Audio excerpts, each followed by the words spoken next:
हजुर पनि nature lover हुनुहुन्छ भने यो भिडियो हजुरको लागि।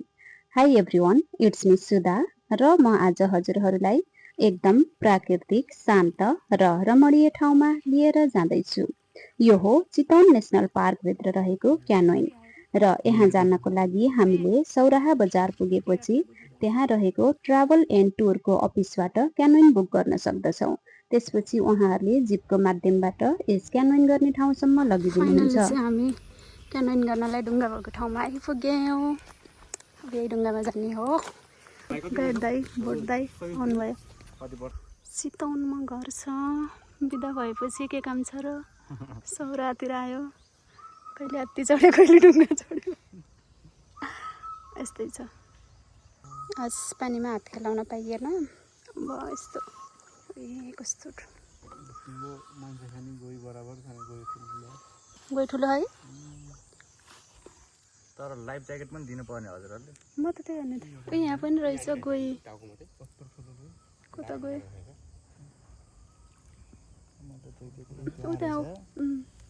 औ ठुलो यहाँ सब छेउछेउमा बस्दो रहेछ है। काम ताप्न आएको। यो मासु मगर गएछ, हामीलाई माछा मासु दुइटै खान्छ कि यिनीहरूले।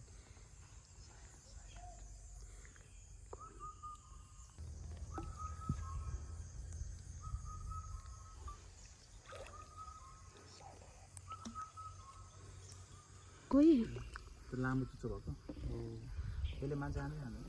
यसले चाहिँ मान्छे खाँदैन। यसलाई जिस्कायो भने यो हाम्रो घडियाल गए चाहिँ इन्डेन्जर स्पिसमा पर्ने गर्छन् कि यिनीहरूलाई जिस्कायो भने मात्र यिनीहरू मान्छेहरू टोक्न आउँछन्।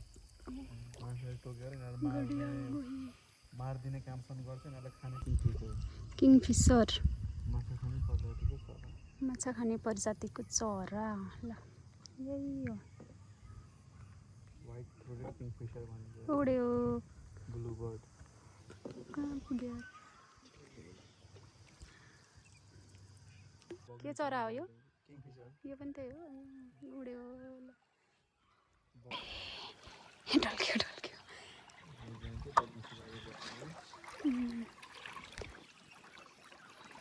र यस बोटिङ गर्ने क्रममा हामीले माछ मगर र घडियाल गरेर दुई प्रकारको गोही देख्यौँ भने किङफिसर चरा पनि देखेका थियौँ। यो चाहिँ लङ बोटिङ आएको। Long boating 45 minute. अनि त्यसपछि बोटिङ सकेपछि चाहिँ हामी नेचर साइड वक गरेर फर्कन्छौँ। त्यसपछि अगाडि हुनुहुन्छ हाम्रो गाइड दाइ। र अहिलेको सिजनमा चाहिँ पानी परिराखेको हुनाले, पानी थोरै धमिलो भएको हुनाले त्यहाँ पानी मुनि गोहीहरू हुन सक्छ भनेर हामीलाई हातहरू नराख्न पनि इन्स्ट्रक्सन दिँदै हुनुहुन्थ्यो हाम्रो गाइडले। भने हामी पनि गाइडको इन्स्ट्रक्सन अनुसार नै बसिरहेका थियौँ र यस मनमोहक दृश्यलाई अवलोकन गरिरहेका थियौँ। कति धेरै गइरहेछ है यहाँभित्र त। क्रोकोडाइल के मालिक हमारे बोट पे है। मान्छेको रूप लिएर आएको क्या? हजुर बाघ देख्न गाह्रो छैन। पानीमा बस्छ देखिन्छ। ए अँ अनि त्यो जूहरूमा त देखिरहेको हो नि त। लाइफ चाहिँ यस्तो सफारीमा जम्का भेट भयो भने त कस्तो हुन्थ्यो होला भनेर हटाउट आउँथ्यो होला। टाइम छ भने वाक गर्दा देख्न सक्छ। चाहिँ छोडेर जानुभयो। अब हामी नेचर वाकमा जाँदैछौँ।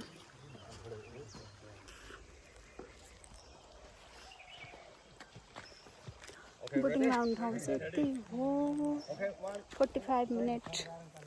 अब हामी वकमा जाने। वक र यहाँ अरू धेरै ग्रुपहरू पनि आउनुभएको थियो। उहाँहरू पनि फोटो भिडियो लिँदै हुनुहुन्थ्यो। अब भने हामी नेचर साइड वक गर्दै निस्कनेछौँ। गैँडा वाइल्ड लाइफ क्याम्प होटल।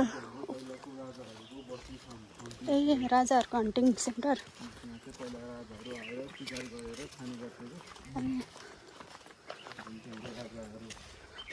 छोडिसकेपछि टुरिज्मको लागि होटल चलाएको थियो कि हाम्रो विदेशी पर्यटन भित्राउनको लागि। कसको? महेन्द्र राजाको पालामा हो। नामक एउटा होटल। त्यही बेला त विदेशी पर्यटकहरू थुप्रै आउने गर्थ्यो कि टुरिस्टहरूले बनाउनु हुन्छ कि जङ्गलभित्रको रिसोर्टहरू सबै बन्द गर्दै गर्दै गयो हाम्रो सरकारले सिकार गर्ने। अरे हात्ती बस्ने ठाउँ बाटो त डेन्जरै भएर रहेछ नि यही बाटो आइरहेको जी पहिले नि त्यही त नत्र त्यहीँ फसिहाल्नु पर गैँडा चढ्दैछ हामी गैँडालाई चाहिँ नजिकैबाट हेर्नलाई जान लागेको केरल लागेको पनि यहाँ चाहिँ गैँडा चढ्दैछ गैँडा हामी चाहिँ अब यताबाट भाग्यमै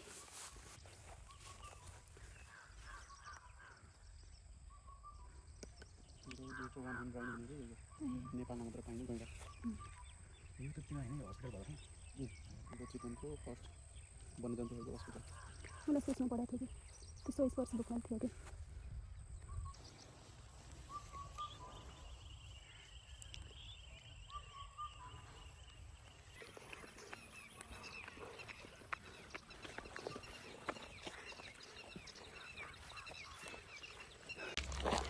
ल यतातिर चाहिँ म्युजियम छ तर हामी गएनौँ पहिला धेरैचोटि गएको अब हामी निस्कियौँ bye bye tata tata bye bye wildlife म्युजियमबाट निस्क्यौँ